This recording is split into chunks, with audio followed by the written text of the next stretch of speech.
And what is happening, my YouTube family? Of course, it is your boy B New. I'm coming at you on this Friday. And first and foremost, as always, want to send out positive vibrations and blessings to anybody who could be listening.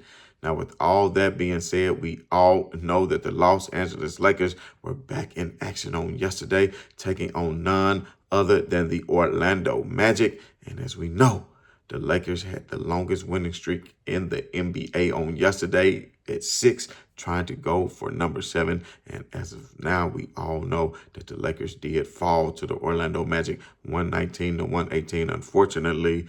And we're going to get into that here in just a few minutes. But the Lakers, we talked about like in yesterday's show, that the Lakers, this could be a potential trap game for them for several different reasons. For one, looking ahead to the Denver Nuggets matchup on Saturday night, thinking more so about them as a potential Western Conference foe as far as being in the Western Conference Finals or later in the season in the playoffs. For sure, probably will have to run into Denver. So maybe that is part of the reason. Also, you had Orlando on the second night of a back-to-back, and they're a younger team, so it's not like they were going to start feeling it and losing their legs later on in that game, because younger teams don't tend to suffer as much on the back-to-back as teams with players that are more up in age. But at the end of the day, not only that, the Orlando Magic had just lost to the Los Angeles Clippers on the night before. Maybe that helped them get into a rhythm. Also, they didn't want to lose back-to-back, and Orlando was at a pretty good streak themselves up until they lost to the Clippers. I want to say Orlando had won 5 games in a row leading into their matchup against the Clippers, and they did not shoot the ball particularly well. And, of course, you know, they're probably one of the last teams, if not dead last, in three-point percentage. So that is really not their forte. They hang their hats on defense. That is something that the Orlando Magic do, and as such, that's what they tried to do last night, and they really discombobulated the Lakers really in that third quarter as they went to the zone, confusing the Lakers, not knowing what to do. Usually the zone is a three-point shooter's best friend, and with the Lakers having Dalton Connect, that would have been a good idea to get him going. But unfortunately, it was the third quarter that seemed to get away from the Los Angeles Lakers. And with that said, I know Byron Scott after the game, if you looked at the post-game presser, you know, a lot of people were saying that it was because of the free throws at the end of the game.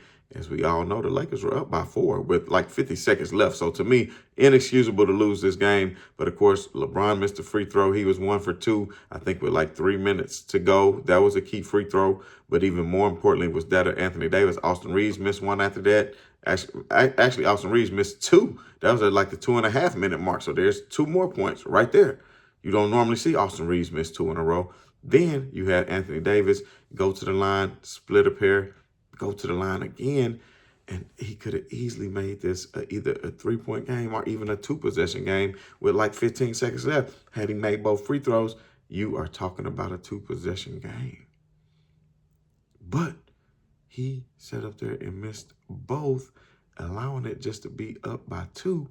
And by only being up by 2, ultimately gave away the 3-point bomb from Franz Wagner, the German standout, played at Michigan, as we all know, for Juwan Howard. His brother even hooping, playing for the Orlando Magic as well, but Suggs. And all of them shorthanded without Paolo Banchero. You know, they thought that they were shorthanded. That's another reason, going back to what I was saying in the intro. Sorry, I got off subject a little bit. That was another reason this was a trap game for the Lakers, too. You have an injured Orlando Magic team. You know, the Lakers are dealing with injuries as well. Nobody's going to feel sorry for anybody at any portion during the course of this season. So with that said, that just is what it is. But going back to what I was saying about Byron Scott, LeBron James, I guess that was his way of trying to shield his dear friend Anthony Davis from taking the blame, because anybody else would say, yo, if Anthony Davis make those free throws, that's the game. But LeBron said the game is won and lost, you know, throughout the course of the game, and he pointed out the third quarter where the Lakers were outscored by 10 points in that third quarter when they had a 7-point lead, and then they end up losing that lead and being behind. Then had to play catch up and just go back and forth with the Magic throughout the fourth quarter. When LeBron hit like 3 threes in a row during that fourth quarter, you thought the game was over. Then LeBron makes the long pass to Anthony Davis after getting the rebound. He gets the easy dunk on the other end. You think the game is over, but free throws, you got to say it. I mean, the Lakers were 3 out of 10 down the stretch from the free throw line, as a matter of fact. So, I had to really take a look and see what the exact what the free throws were. I'm pretty sure I can pull this up here, but it was just it was just terrible. Because if you go down, let's take a look here. LeBron 2 out of 4, so that's 2 missed free throws. Anthony Davis 3 missed free throws, so that's 5. Austin Reeves missed 3, so that's 8. Max missed 1, that's 9. So I'm 9 missed free throws for the game is ultimately not going to get the job done.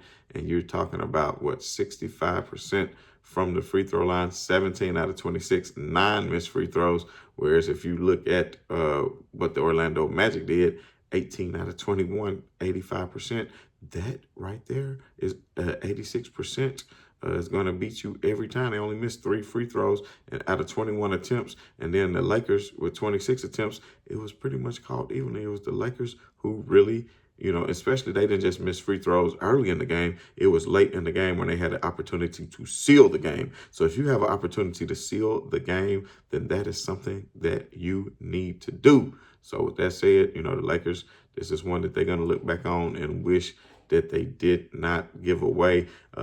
Luckily, it was to an Eastern Conference team, so when it comes to tiebreakers and such, then, it won't affect them as bad. But the Lakers could have had their first 7-game winning streak since 2020, but they could not get it done. Now they have to start up a new streak. Hopefully they can get that done against the Denver Nuggets. Now the Lakers, who were at the 3 spot, fall to the 4 spot right behind those Rockets. We might have to have a show whole dedicated to what the Houston Rockets are doing just because of how great they have been playing.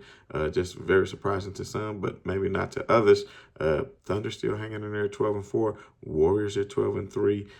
Gonna have some good games and matchups. Like LeBron said, when it's in the West, every game is a test. I don't know if that was just a little dish to the East, but as we know right now, the Eastern Conference is not doing so well. Just very top heavy with the Cavaliers and Celtics. And then when you go down the row, the fifth seed Heat below 500 at 6-7, Hawks at 7-9, Pistons at 7-10. The lowly Bucks and 76ers. Very surprising to see the 76ers flat out at the bottom at 2-12. But anyway, going back to the Lakers, Saturday night marquee matchup against the Denver Nuggets. That's kind of like the measuring stick for the Lakers. That has really been their foe and their Achilles heel really for the past 2 seasons, having 2 seasons ago being swept by the Denver Nuggets and then taunted by the Denver Nuggets and then not responding, and to go out last season, I think 4-1 in the series, although every single game was close. Cannot do that again. They did that the year before, so the Lakers have to find a way to finish games. I, for one, think the Lakers now have a better team than what they did the past year just by the addition of Dalton Connect. Finally, a resilient and reliable shooter that the Lakers can depend on. I like to see him continue to stay in the starting lineup. We talked about on yesterday. Well, I did have another show just dedicated to the Vanderbilt update, so if you haven't checked that out, go ahead and check that out. But when Vando does come back, JJ Redick is in a good predicament to try to figure out what he needs to do. And I, for one, think that Vando needs to go into their starting lineup, remove Reddish, put in Vando. He gives you that length at forward that you need. You have a forward in that of Vando, Anthony Davis, and LeBron in the front court, and then you still keep Dalton and Austin in the back court. You let LeBron play point forward along with Austin Reeves being the primary ball handler, then you're good to go. You still have D'Lo coming off the bench, and if you look at it on yesterday too, D'Lo very awful himself.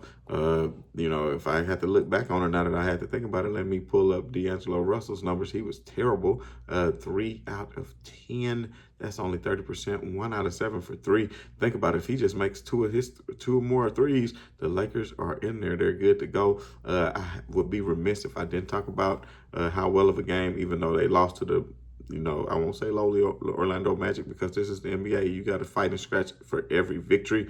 But you talking about Anthony Davis with 39 points, 9 rebounds, and 2 assists. Then you look at LeBron James, 31 points, 10 rebounds, and 7 assists. To me, like I'm going to continue to say it, the best duo in the league.